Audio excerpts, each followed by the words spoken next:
Welcome to Poetry with Shing, where we uncover the beauty behind poetry. The poem of the week is The Year the Rice Crop Failed by Melanie, Drane, published in 2005. What is the poet's message? Through the purposeful and interesting portrayal of nature, the poet conveys the uncertainty the speaker feels about her marriage. How is nature portrayed in the poem? Nature is portrayed in the poem as menacingly powerful, leaving its mark on almost everything it encounters. Nature's power is further emphasized through its ability to cause great destruction. Despite that, nature is being given a lifelike quality and portrayed as a protector over the speaker. Nature is portrayed as menacingly powerful. The unpredictability of nature reveals the large extent of its power, as it is capable of breaking the waters of the imperial moat and send orange carp flopping through the streets. The vivid imagery of nature disrupting the tranquility of the imperial palace, as connoted by breaking the waters of the imperial moat, suggests its sheer power nature holds even over the Japanese emperor. Furthermore, the cruel, menacing description of nature is emphasized using word choice of flopping. Flopping indicates the vulnerable, pathetic nature of those at nature's mercy and helplessness of their futile efforts to save themselves. To be at nature's mercy emphasizes nature's wealth of power over almost everything. In addition, the influence of nature reflects its power, as many words related to nature and water were used, including otters, mackerel, and herringbone. The word choice of these words reveal the stronghold nature has over the people of Tokyo, including in the perspective of the speaker, highlighting its large and powerful sphere of influence. Nature's power is portrayed to cause devastating destruction. The rainy season could cause the rice crop to fail, revealing how nature has the ability to control harvests, an important food source for the people. Without the source of food, the people would face starvation and other devastating impacts, showing nature's ability to destroy. Furthermore, the portrayal of nature's destruction is reflected in how people abandon umbrellas on the streets, making them look like dead birds. The word choice of abandoned portrays the frustration of the people being negatively implicated and inconvenienced by the stormy weather, leaving them on the brink of giving up, thus destroying their mental positivity. The extent of nature's destruction is also reflected in how the imagery of dead birds is employed when describing the umbrellas, as dead birds symbolize the robbing of freedom by nature, rendering the people in Tokyo unable to commute as easily from place to place, reflected by the lifelessness quality of the birds which usually take flight in the sky. The use of dead gives an ominous, destructive quality to nature, as it can take away valuable lives. However, despite nature's severe qualities, it is portrayed ironically to be the speaker's protection. As the earthquake caused by nature went on, the speaker counted its pulse as though she could protect what she thought would cradle her. The fact that the speaker chose to perceive nature in a humanized manner as she counted its pulse, only something alive would have, highlights how nature is given a lifelike quality in the speaker's eyes. She seeks solace and comfort with nature, choosing to direct her attention away from the natural disaster and instead count nature's pulse, suggests that nature is the speaker's protection.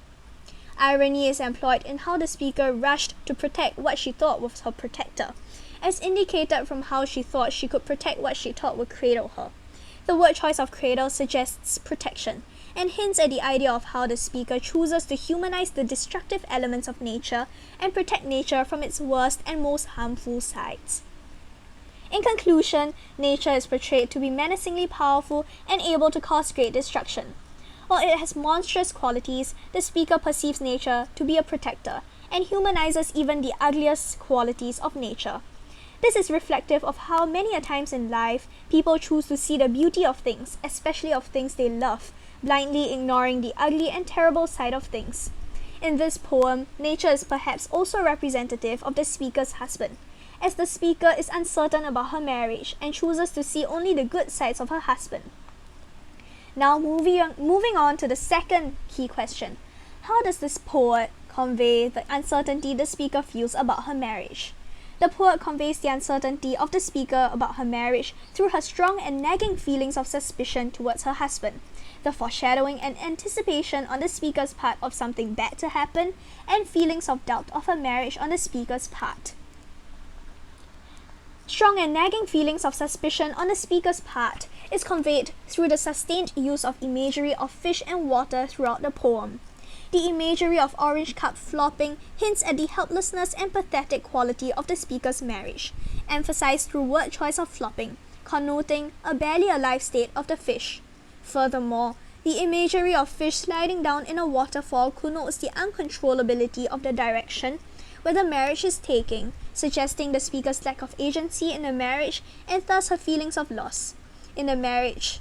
In addition, the use of slow swimmer to describe her husband going back to sleep suggests he is gradually slipping away from her grasp through the word choice of slow.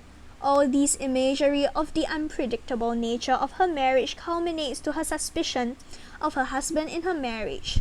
Towards the end of the poem, the poet uses herringbone and mackerel to describe her husband's suit and the weather.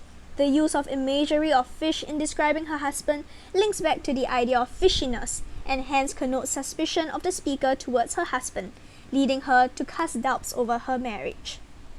In addition, the speaker expresses her doubt over the relationship by using foreshadowing and invoking a feeling of nervous anticipation of the worst to come for their marriage. The speaker starts the poem with foreboding. Through the lines, "The year we married, rainy season lasted so long the rice crop failed, and the lack of agricultural harvest is a bad omen for their marriage," connoting how it will not bear fruit or reap any happiness. Furthermore, the sense of foreshadowing is shown again towards the end of the poem, through symbolism of the crows to death in "A flock of crows landed on the neighbor's roof, dark messages of heaven," with crows signifying death and foreboding messages from heaven, an immortal place where all answers can be found, reveals the sense of darkness, dread, and unhappiness encircling the speaker over her marriage, and thus reinforcing her doubts over the marriage. The speaker conveys her feelings of uncertainty through her insecurities and doubt over the marriage. A sense of a barrier is connoted through the connotation of stairs to the temple becoming impassable. The fierce elements of nature have blocked all passage towards a religious place of solace and safety, suggesting how the speaker's hopes and prayers for her marriage to be a happy one are going to go unanswered. The stairs of the temple being blocked also connotes how her marriage is unable to ascend towards greater improvement, fueling the speaker's sense of uncertainty over her marriage. There is also a suggestion that the speaker feels her marriage is out of place. As she says, "We will find our places no matter how absurd it seemed, like the fish sailing through the streets." The word choice of absurd reflects the speaker's internal feelings of incredulity at the possibility of success in her marriage, and the imagery of fish sailing through the streets suggests the marriage to be not in its right place and not belonging in its rightful position as expected, reflected by how fish are not meant to be on the streets. In conclusion, the uncertainty of the speaker about her marriage is portrayed through her sustained feelings of suspicion over her husband, the sense of foreboding through foreshadowing, especially by language use and imagery, and the speaker's own feelings of self-doubt over the marriage. Want another poem to be analysed? Comment the name of the poem and poet below. See you next week!